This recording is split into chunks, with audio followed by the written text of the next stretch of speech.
Hi, welcome along to AFTV. We're down here at the Emirates Stadium, looking forward to the Europa League fixture, which of course is Arsenal versus Bodo Glimt.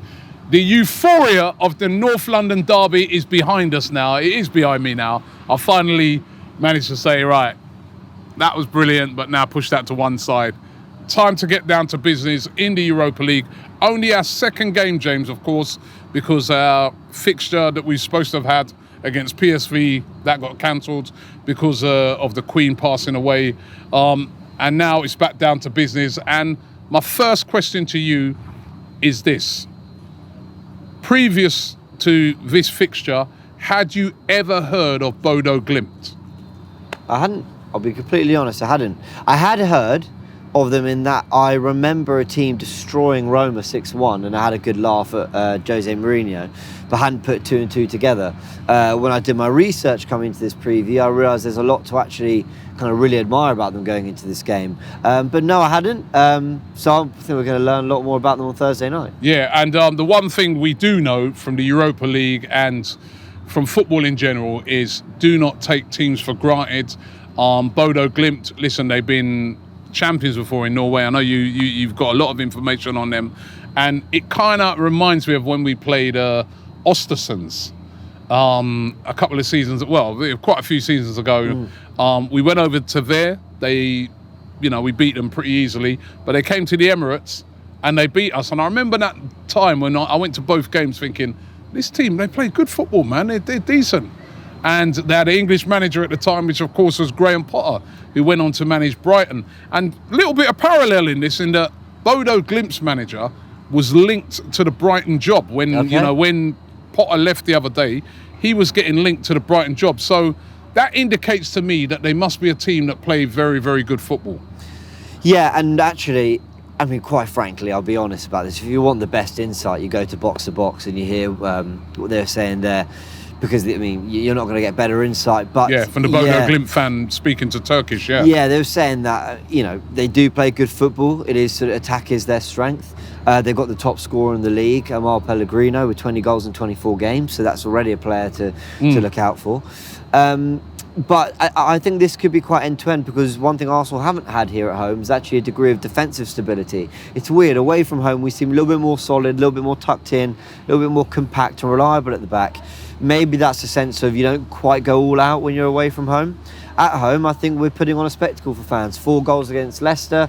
Okay, 2 goals against Villa and Fulham each. But we could have had more in both those games, especially the Villa game. We leave ourselves a little bit open. We had the 5 chances, 1-0 up, and it's 1-1. So when you're going to make a couple of changes we're expecting for this game, we could be a little leaky at the back at home in this one as well. Yeah. Funny enough, I was at the NFL game on Sunday and saw Rob Holding and Matt Turner. They were both at the game, and I was sort of nudging them and saying, come on, you lot are playing. You're playing on Thursday. Is this an exclusive, Rob? Is it? A little bit of an exclusive. Okay. I mean, they didn't say they're definitely playing, but they hinted to me that they will be playing. I mean, but I fully expect to see those two play, and it'll probably be a much-changed team, but we cannot take this team lightly. I mean, Bodo, remember, they have 4 points. They're top of the group right now. Yeah. They beat Zurich, and they got a great draw against PSV. For them to get a draw against PSV, they must be a decent side. Well, absolutely. I mean, let's remind ourselves of kind of the main highlights, at least in my research when I was looking up Bodo Glimt and what they've done in the last year. Okay, they won the league in 2021, they won in 2019. They currently sit 15 points off Mulder in second place, but fine, still one of the top 2 teams. They've got the league's top scorer. They've got another midfielder, Vettelsen, I believe, who's been scoring lots of goals from midfield. Big up Turkish for his research on that. But they beat Roma twice, 6-1 in the group stage, but 2-1 in the knockouts of the Conference League. They lost away from home against Roma 4-0, but also got a 2-2 draw in the group stage there. They beat Celtic home and away, 2-0 at home, 3-1 there as well. Remember that last year? They've had a lot of real standout results, and as you've mentioned now, they've started with 4 points. They're undefeated, a draw at PSV, and a 2-1 win at Zurich. So I think they're going to be fancying. They've earned this right. They've been winning their league. They've been doing well in Europe. They've been getting themselves to the Champions League qualifiers. Okay, not making it through and then dropping into these other competitions. And with what they've done against Celtic and Roma, they'll be feeling that this is the next test. And they've absolutely earned it. Yeah, those are huge scalps that they've taken. And even though I'm saying, I saw some Bodo fans down there, and the way they were looking around, I was thinking to myself, this is probably the biggest game in their history. Yeah.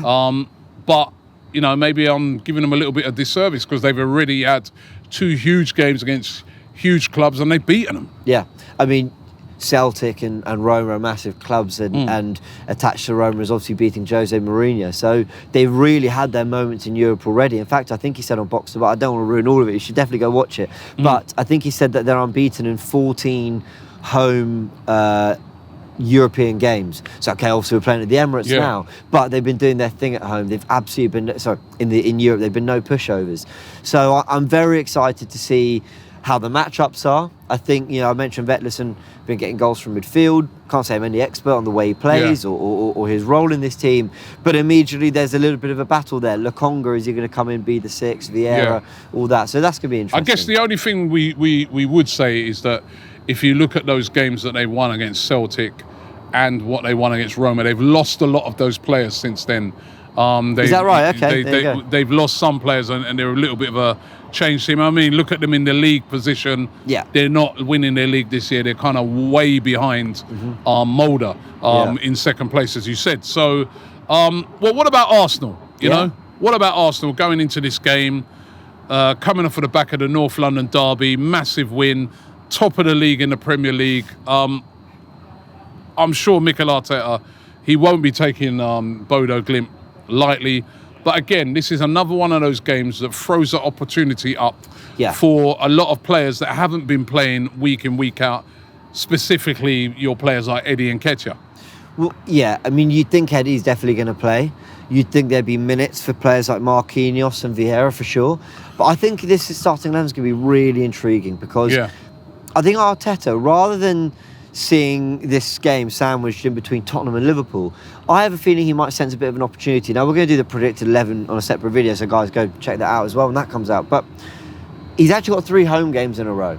He hasn't got that stress of travel, and you know, if it takes it out of players. I know people say, oh yeah, well, they're travelling nice, aren't they? Yeah, sure, but there's still, it's taxing in its own way. Well, hold on, wait a minute. No, we do have Bodo Glimt away next week. We do next week. It's a back-to-back one, so. But I think he might just look at this game sandwiched in between Tottenham and Liverpool, both home games as well as this one. And I think he might secretly go quite strong. I think he might see this game as an opportunity to basically get 6 points on the board, be top. Then you've got 2 more home games to go after this. A trip to Bodo Glimt and PSV. I think he might just see it as an opportunity to go. Yeah.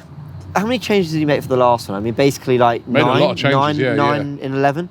I think he might see it as an opportunity to basically make maybe 5 or 6, go pretty strong, give minutes to players and keep that rhythm going, and then go again on Sunday. Remember, we played on Saturday against Spurs, so there's quite a gap between those 2 games, and then say give us basically a big shift for Thursday and Sunday, and then go again next week. Yeah, no, it's going to be very interesting, the starting lineup, and like James said, we're going to be doing a starting lineup in another video, so make sure you check that out, because I kind of slightly in agreement with you that we could see a couple of players come in that you're thinking, oh, I'm surprised he's starting, especially at home. One player I am really excited to see here is Marquinhos. He hasn't played yet at the Emirates. I'm excited to see him. He'll be chomping at the bit to get out there on that pitch. But as I said, we'll give you more details of that when we do our 11.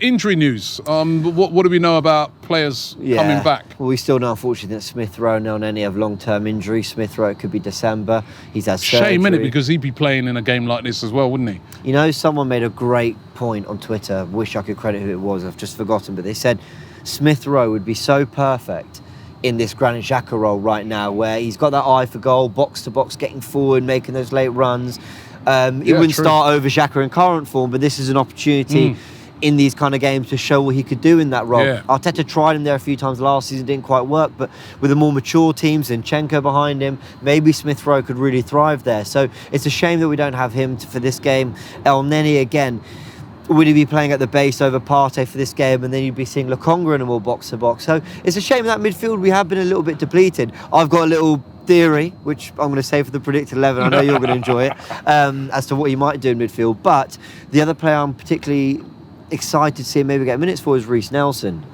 who's back from injury now. He's available. Cedric might be as well. Had he not been injured, Rhys Nelson, we might not even have been talking about him. He was out on loan last year at Feyenoord. possibly would have went out again, and maybe even been sold had he not got injured. So the fact that he's still here over his injury, this is a huge opportunity for Rhys Nelson. I think it's kind of now or never with him. He's got to show what he can do at Arsenal, and it's a big opportunity. I feel like Arteta likes him. I remember his first game at Bournemouth, he started. His first home game against Chelsea at home, he started Rhys Nelson. And then I think across then the next season, he tried to give him minutes. And Nelson has always had clearly the potential. It's about whether he can kind of deliver on the pitch. He's always done quite well in these Europa League games. So I think there'll be minutes to be had for Nelson. Yeah. All right, come on, let's get into the predictions. I know it's difficult because we don't know a lot about Bodo Glimt, but we will know and learn a lot more about them on Thursday night. Where are you going? I'm going 3-1 Arsenal, but not one of those sort of we're 3-0 up cruising, they nick one back. I actually think they'll be pretty end-to-end. I think they'll cause us some problems. It could even be a 3-2 or a 4-2. I think they'll cause us trouble, but I think across the game, maybe a late goal will seal it 3-1.